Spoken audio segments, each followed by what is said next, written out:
Hey friends, how was that for a quick unboxing? Now let's go ahead and throw some stats at you. $299 lens. This is the Canon RF 16mm f2.8 STM lens.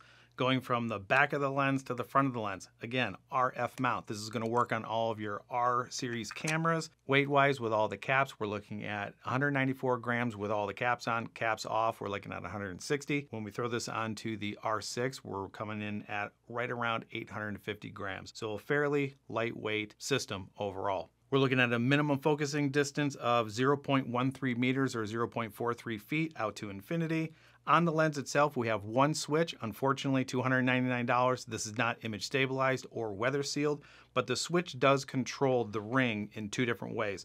When it's set to control, this is your basic control ring on your RF lenses. You can set it to whatever you want or deactivate it. When you move it over to your focus, now you have focus adjustment with the same ring. We're looking at a 43mm cap along with a 43mm filter thread. So all of your NDs and polarizers, you will need that size. Now, 16mm lens usually are going to be used for astrophotography. If this was more like the 50mm, that was f1.8, that would be a little better, but $299, I'm not going to complain, 2.8. Looking at landscapes, general video work, vlogging, and anywhere you need this ultra wide angle, this will work just fine. Let's go ahead and throw this thing on the camera, show you guys what it looks like. And I would think I was on the second batch of shipments. So I pre-ordered this pretty much just like every other video that's out there right now. They're giving you guys their opinions. Vlog wise, holding it in the hand, very comfortable, arm's length, looking at the LCD screen, pretty good. I'm not going to stay in the studio. I'm going to go ahead and load up all of my stuff. I'm going to put it on my switch pod, on the Gorilla Pod. I'm going to walk around some of my nature preserves out here, test out the stabilization, show you some photos, and give you my general first impressions. About 6 months from now, I'm going to go ahead and do my final review and give you my long-term review thoughts overall. So go ahead and stick around. Let's pack up the stuff and let's go ahead and get outside. All right, so I am out at the Hassayampa River Preserve. I shot all this yesterday and I realized I didn't have my ND filter with me. Or I should say I had my ND filter with me. I just didn't have the correct step-up ring for the 43mm thread. So I'm just gonna run through everything again today, showing the stabilization. I'm gonna get all my gear ready, put it on, and then take off. All right, so we are off and going. Right now I have everything shut off, no stabilization whatsoever. I'm gonna be walking through these trails. I'm not gonna really worry about my footsteps or try to control everything. Just kind of wanna see what the camera does on its own. Now, like I had mentioned yesterday, I didn't have my ND, so as I'm going in and out of the trees, I'm gonna try my best to kind of keep the exposure the same. Don't know if I'm gonna be able to do that or not, but no stabilization. Let's go ahead and turn on IBIS and see what that looks like with no other stabilization. All right, so now we're looking at IBIS in the camera. I'm gonna actually get away from Highway 74 and head back towards the back of the preserve. So maybe it's a little bit quieter as we go. IBIS, what do you guys think? Let me know in the comments below. And let's go ahead and turn on just the standard stabilization with IBIS as well. See what that looks like. Okay, IBIS with standard stabilization. Let's go ahead and get out of this noisy area, head back towards the back of the preserve. And again, I have this on the switch pod. My elbow's bent a little bit. The camera's probably maybe 1.5 feet away from my face. 16mm goes a long way in showing a lot of the scene. So let's get to the other side of the preserve. And I'm gonna go ahead and turn on the enhanced stabilization next, see what that looks like. All right, I got IBIS on the camera along with the enhanced stabilization. Quite a bit of crop, I would think. Definitely more of a tight shot. Okay, walking across a bridge here, gotta pay attention so I don't fall in.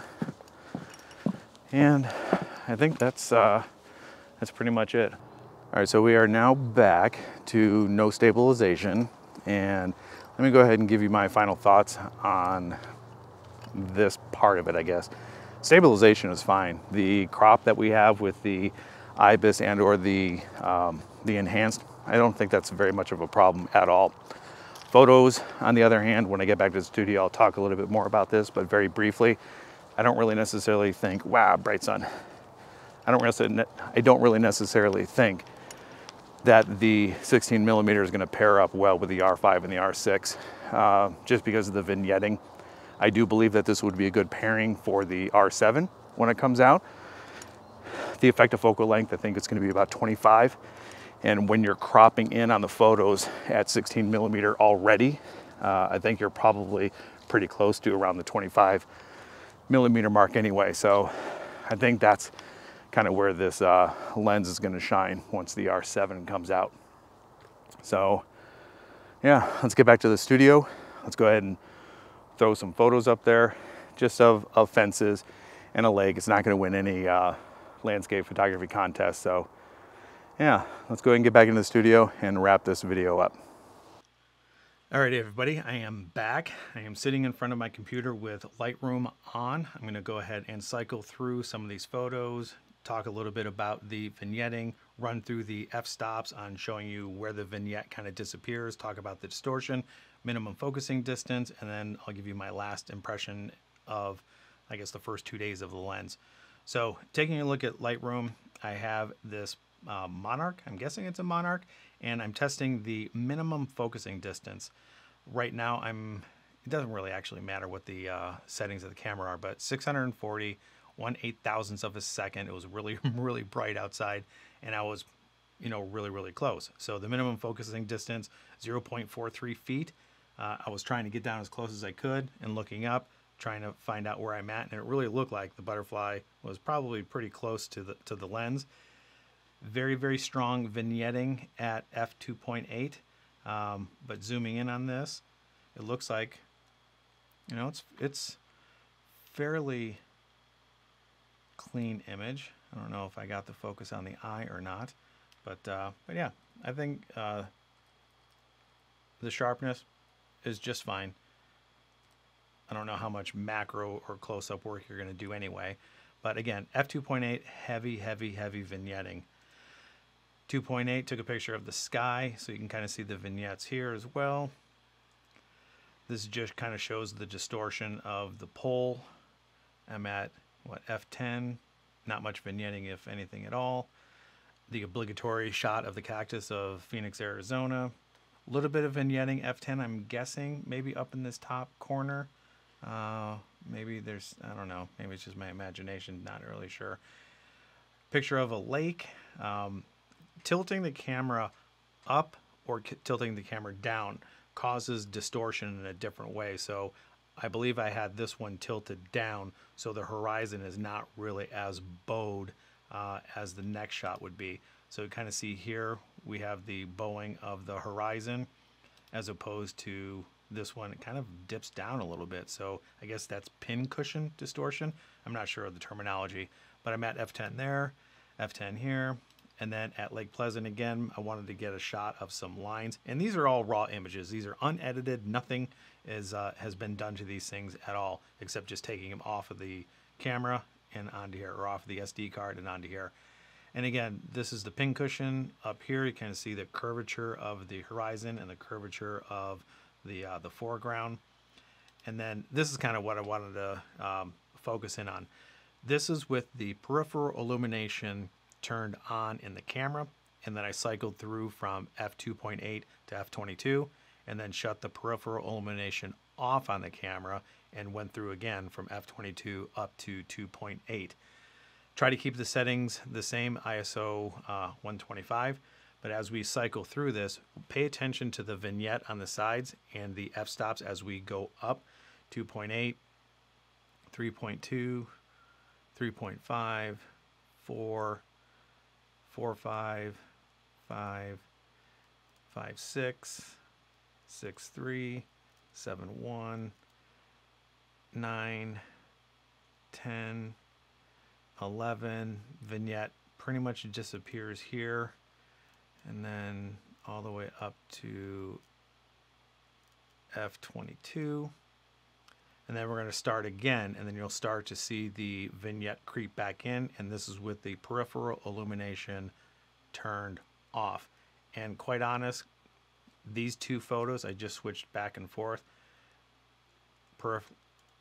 Peripheralation turned on here and turned off here. I don't see any difference. And then cycling through, probably about F11, you're going to start to see the vignette come back in.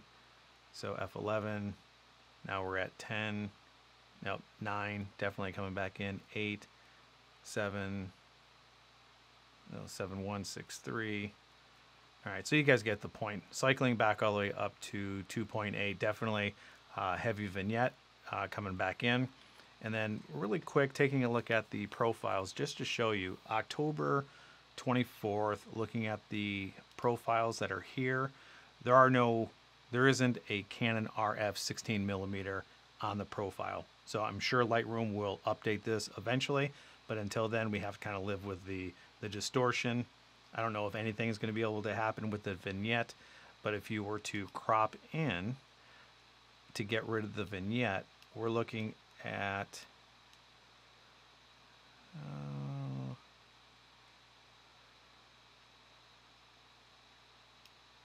probably a little bit more than that. Probably something like this. No, there's still a little bit of vignette there. So you pretty much have to zoom in to maybe around 25 millimeters to get rid of the vignette. And then my last photo, just to kind of not prove anything. Maybe it's going to prove that I'm not a landscape photographer. This is Arrowhead Ranch, and this is where I do some of my birding, and I'm shocked when I put the 16 millimeter on here how much a wide angle, the ultra wide angle actually is. Which brings me to the point, using an ultra wide and you're doing landscapes, you really need to make sure that you have a subject in mind and you're paying attention to your composition, because just taking a shot like this, your eye's not going to know where to go. It's just such a wide angle shot. And the last thing that I want to do is go into the focus breathing and the speed of focus. So I just have my Albert Einstein here set up, and we're going from Einstein to Chewy, back to Einstein. And you can see that there is focus breathing occurring. So there is that. And then the speed of focus that we have is actually pretty good. So taking a look at jumping back and forth between Einstein and Chewy, as you can tell, back and forth, the speed of the lens is absolutely just fine. I have no problems with that whatsoever. All right, so I think that pretty much covers everything. I've had the lens for about 2 days and just wanted to throw this video together. Hopefully it was informational enough to give you guys an idea of whether or not you want this $299 lens or not. If you are digging this information and you're not a subscriber to the channel, consider subscribing, turn that bell notification on, give me a like, share it with somebody, do all those things that you normally do with YouTube videos. I have affiliate links in the description below, so if you are interested in this channel and wanting to give back a little bit, you can purchase anything from those links and a little bit of money comes back to me. And I think with all that being said, I'm going to see you guys in the next one. Bye.